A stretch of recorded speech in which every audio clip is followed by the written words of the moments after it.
জুলাইয়ের ছেলেরা প্রাণ না দিলে এখনো লন্ডন থেকে অভিনয় হতো।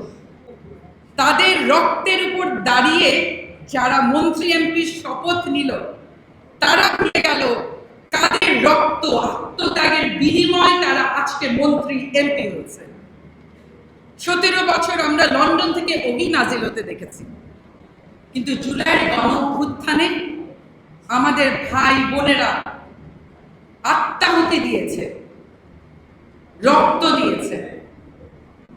খুবই দুঃখ লাগে, খুবই হতাশ হই যখন দেখি শহীদ রাষ্ট্রপতি জিয়াউর রহমান এবং দেশনেত্রী বেগম খালেদা জিয়া বিএনপি, এই বিএনপিকে তো আমরা চিনতেই পারছি না। যারা দেশের মানুষের কথা বলতে গিয়ে দিনের পর দিন সংগ্রাম করেছে, তাদের দল বিএনপি, তাদের সন্তান যখন দেশের ক্ষমতায়, তখন কেন আমাদেরকে জুলাই সনদের জন্য আন্দোলন করতে হবে? আমার মাঝে মাঝে খুব অবাক লাগে। মানে আমরা বিশ্বাসঘাতকতা, বেঈমানির একটা লিমিট থাকতে হবে, মানে এটা তো কোনো লিমিটই না। 17 বছর দেশে কেউ আসতে পারে না, লন্ডন থেকে দেশ চালিয়েছে, দল চালিয়েছে। একটা নেতাকর্মী বেগম জিয়ার বাসার সামনে বালুর ট্রাক, মনে করেন তো সেই স্মৃতিটা একটু মনে করেন। এত গোলফিশ মেমরি হলে তো হবে না, একটু মনে করেন আপনারা। বেগম জিয়া একটা বাংলাদেশের ফ্ল্যাগ হাতে নিয়ে, তার পাশে ফাতেমা দাঁড়ানো, উনি কথা বলছেন।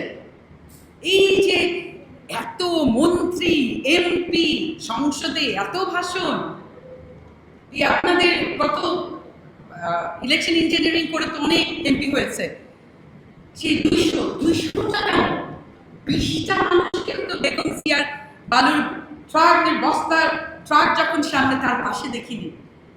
সংসদে চমকদার ভাষণ, এই চমক কোথায় ছিল? জুলাইয়ের ছেলেরা প্রাণ না দিলে এখনো লন্ডন থেকে অভিনয় হতো। এত বেঈমান, এত বিশ্বাসঘাতকতা খুবই আহত করে।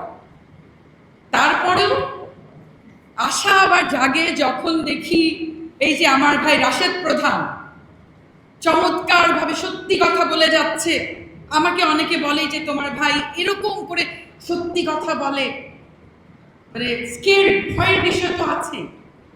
তখন আমি বারবার মনে করে দিই আমাদের শুভাকাঙ্ক্ষীদের যে রাশেদ প্রধান শফিউল আলম প্রধানের সন্তান, এবং সে জাতীয় গণতান্ত্রিক পার্টির হাল ধরে রেখেছে, এবং সে এমন একটা দলের দায়িত্ব পালন করছে যেই দলের নেতাকর্মী প্রত্যেকেই ত্যাগী।